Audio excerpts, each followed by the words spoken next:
Assalamualaikum warahmatullahi wabarakatuh. Selamat bertemu kembali adik-adik dengan saya Puspita Yulandari dalam mata kuliah Statistika Dasar ya.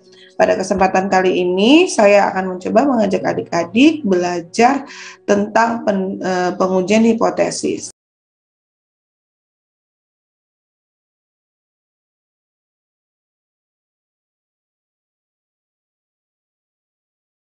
Ya, baik, sebelumnya kita akan masuk kepada materi terlebih dahulu ya. Pengujian hipotesis ini juga merupakan salah satu alat statistik yang digunakan untuk mengolah data ya, masih terkait dengan rata-rata, proporsi, dan juga varians ya. Jadi sebelumnya kita masuk terkait dengan penjelasan apa itu pengujian hipotesis. Nah, masuk ke dalam penjelasan hipotesis. Jadi hipotesis itu adalah suatu pernyataan yang dianggap masih lemah kebenarannya dan perlu dibuktikan, atau dugaannya yang sifatnya itu masih sementara. Jadi artinya kalau lebih dikatakan adalah hipotesis itu sendiri merupakan kesimpulan awal. Jadi seseorang ketika akan melakukan sebuah riset, ketika ingin turun lapang, atau ketika seseorang itu melihat sesuatu, terkadang seseorang tersebut akan memberikan pernyataan berdasarkan analisis sementaranya, atau sesuatu yang dianggap merupakan hal yang menjadi penting ketika kita hanya melihat saja ya. Jadi artinya kesimpulan sementara itu adalah sesuatu yang belum bisa kita buktikan, sehingga itulah yang dikatakan sebagai hipotesis. Jadi pernyataan yang kita katakan belum ada pembuktian itu diibaratkan sebagai sesuatu yang masih lemah kebenarannya. Karena apa? Karena tidak bisa kita nyatakan sebagai suatu hal yang memang benar-benar terjadi.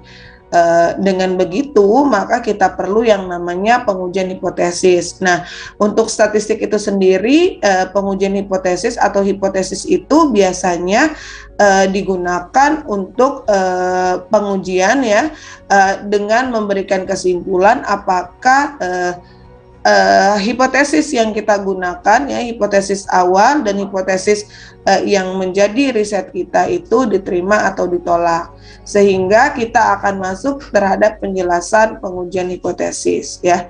Jadi apakah itu pengujian hipotesis? Pengujian hipotesis itu adalah suatu prosedur yang akan menghasilkan suatu keputusan, yaitu keputusannya diterima atau ditolak ya. Jadi bentuknya adalah keputusan dari pengujian hipotesis itu adalah keputusan menerima atau menolak hipotesis awal yang sudah disediakan oleh kita. Nah, seperti apakah penolakan hipotesis itu? Jadi, penolakan suatu hipotesis itu bukan berarti menyimpulkan bahwa hipotesis itu salah, di mana bukti yang tidak konsisten dengan hipotesis dan penerimaan hipotesis itu adalah sebagai akibat tidak cukupnya bukti untuk menolak dan tidak berimplikasi pada hipotesis itu pasti atau benar. Jadi, artinya adik-adik, ketika kita akan melakukan proses pengujian hipotesis, maka kita harus terlebih dahulu menentukan kriteria pengujiannya, atau parameter-parameter apa saja yang harus dijadikan dasar untuk mendukung riset kita. Mengapa bisa terjadi penolakan? Kalau seandainya ketika data yang kita lihat itu adalah suatu hal yang benar, misalnya seperti itu, atau sebaliknya, hal itu karena disebabkan pola atau ketika kita melakukan pengujian hipotesis, kita mendapatkan data atau responden yang tidak mendukung tujuan dari apa yang kita teliti ya, sehingga terkadang terjadi penolakan walaupun tidak bisa kita membuktikan karena disebabkan kita tidak bisa membuktikan kebenarannya. Begitu pula dijatakan kesimpulan kita itu diterima seandainya karena tidak cukup bukti bagi kita untuk menolak hasil riset tersebut. Jadi kata kuncinya adalah kita harus mendapatkan responden yang sesuai dengan tujuan awal kita. Nah, dari sini adik-adik kita akan melihat terdapat dua kesalahan yang perlu dicegah dalam melakukan pengujian hipotesis ya. Jadi hipotesis nol itu adalah kesimpulan awal yang dilakukan oleh seorang peneliti untuk melakukan sebuah riset ya. Jadi hipotesis tersebut atau hipotesis awal tersebut akan menentukan benar atau tidak terhadap langkah yang akan kita lakukan. Nah, ketika kita benar atau salah, ketika kita sudah melakukan pengujian hipotesis, maka jawaban dari hipotesis awal kita itu apakah dia diterima atau ditolak. Nah, jika seandainya ketika kita melakukan pengujian hipotesis itu kita menyatakan bahwa hipotesis yang kita sampaikan itu adalah benar dan diterima oleh masyarakat setelah dilakukan pengujian hipotesis, maka itu merupakan keputusan yang benar. Artinya apa? Artinya riset yang kita lakukan itu sesuai dengan tujuan ketika kita akan melakukan pengujian ya. Nah, akan tetapi bisa saja ketika kita menyatakan kebenaran ternyata di lingkungannya adalah sesuatu tersebut itu ditolak ya. Nah, mengapa terjadi penolakan pada saat uji hipotesis? Dikarenakan disebabkan oleh arah atau sasaran kita atau populasi yang kita gunakan tidak sesuai dengan tujuan yang kita inginkan. Misalnya ketika kita menginginkan adalah apa yang kita nyatakan itu sebagai suatu kebenaran, tapi kita datang kepada populasi yang tidak mendukung kebenaran tersebut, sehingga terjadilah hipotesis tandingannya adalah penolakan. Nah, ini dikatakan sebagai keputusan yang salah atau salah jenis 1. Karena apa? Karena antara tujuan kita tidak terjawab pada saat kita melakukan pengujian hipotesis. Nah, kemudian adalah hipotesis 0 itu dinyatakan salah. Salah itu adalah ketika di awal kita sebelum melakukan riset, kita sudah memberikan pernyataan atau kesimpulan awal yang salah. Mengapa salah? Karena terkadang kita sebagai peneliti tidak bisa menentukan kebenaran dan kesalahan hanya sekedar melihat saja ya. Jadi di saat kita menjadi memberikan kesimpulan awal, terkadang kita bersifat subjektif, sehingga ketika kita akan turun ke lapangan, kita terkadang mencari populasi yang mendukung tujuan kita.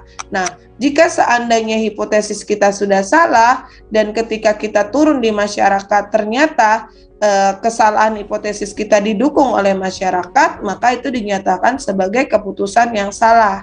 Karena apa? Karena kita memberikan kesimpulan yang salah dengan mengajak masyarakat untuk percaya terhadap keputusan kita yang salah. Nah, jika seandainya ketika kita membuat keputusan yang salah atau keputusan awal yang salah akan tetapi ditolak dengan masyarakat, nah itu atau ketika diuji mengalami penolakan, maka itu dikatakan sebagai keputusan yang benar.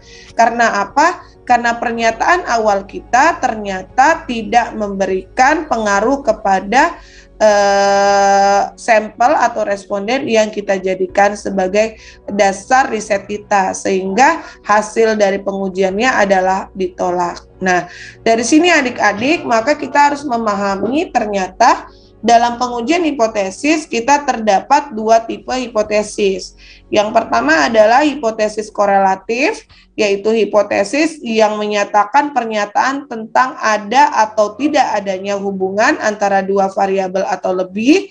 Sementara hipotesis komparatif itu adalah pernyataan tentang ada atau tidak adanya perbedaan antara dua kelompok atau lebih. Nah, jadi yang membedakan apa antara korelatif dan komparatif?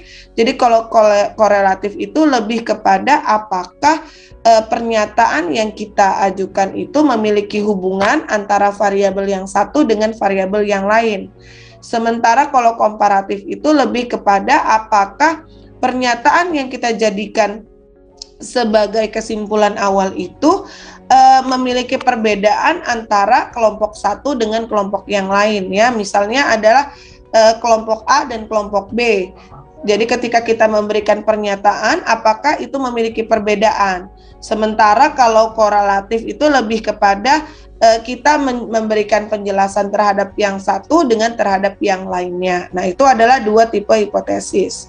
Selanjutnya adalah adik-adik, ketika kita akan menentukan pengujian hipotesis, maka kita akan melakukan yang namanya perumusan hipotesis. Jadi perumusan hipotesis itu adalah tujuannya untuk menyatakan meyakinkan kita apakah hipotesis yang kita gunakan itu benar-benar meyakinkan atau benar-benar menjawab dari tujuan riset yang akan kita lakukan. Jadi pada saat kita melakukan perumusan hipotesis, maka dipastikan kita akan menyatakan kalimat pernyataan yang sifatnya adalah deklaratif. Deklaratif itu artinya menyatakan sebuah pernyataan di mana semua orang itu harus menganggap apa yang kita ucapkan itu adalah sesuatu yang memang perlu untuk dipertimbangkan. Yang kedua adalah melibatkan minimal 2 variabel penelitian. Tujuannya karena kita akan membandingkan antara variabel satu dengan variabel yang lain atau kelompok satu dengan kelompok yang lain.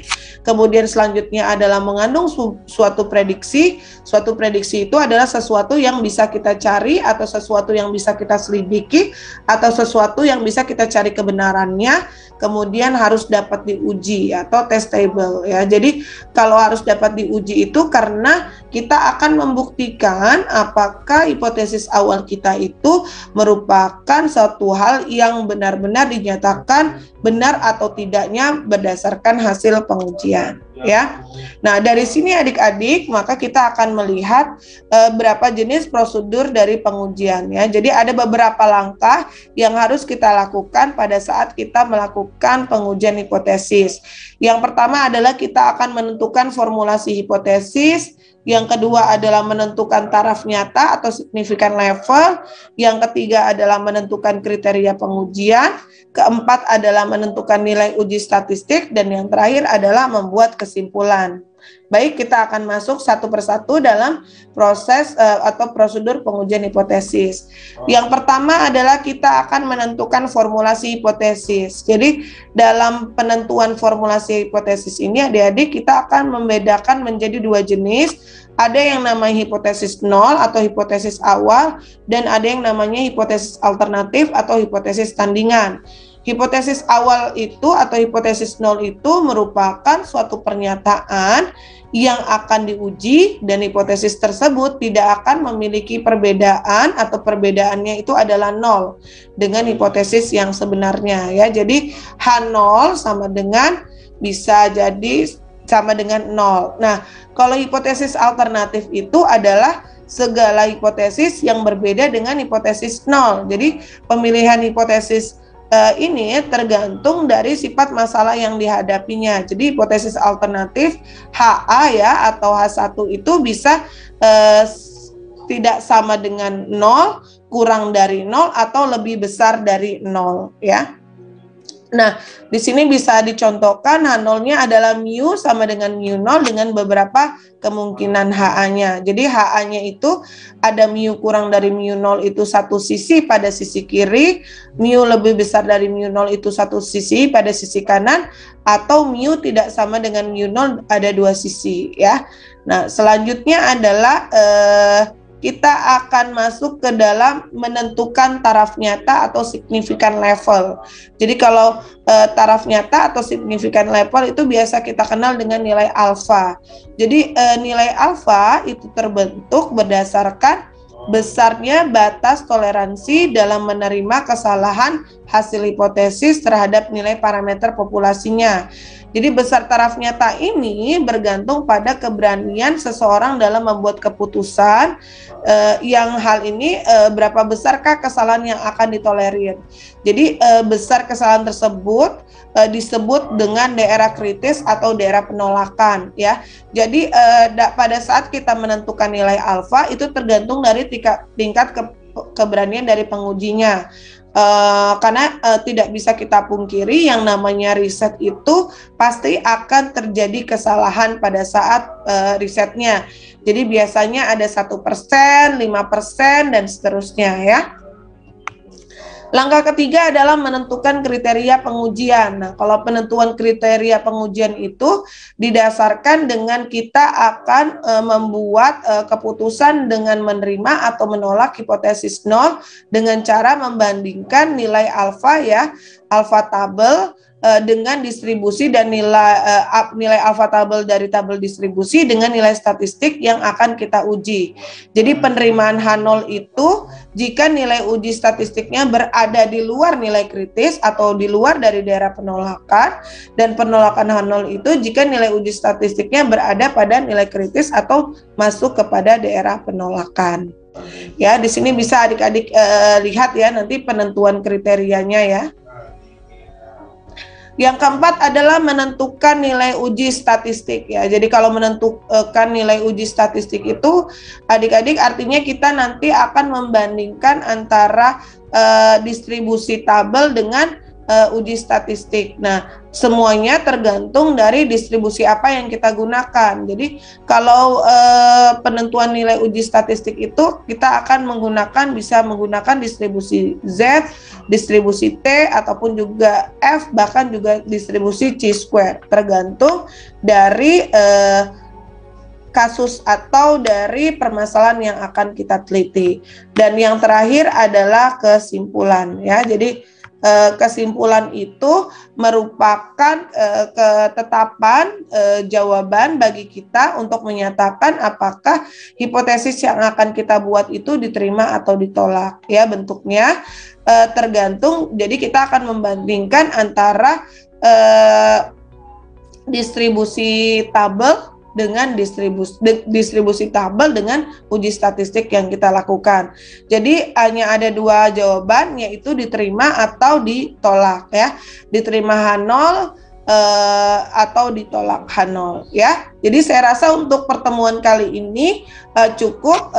Untuk pertemuan selanjutnya saya akan mencoba menjelaskan kepada adik-adik terkait dengan pengujian hipotesis, rata-rata, kemudian proporsi, dan juga varians ya. Baik, saya akhiri. Terima kasih. Wassalamualaikum warahmatullahi wabarakatuh.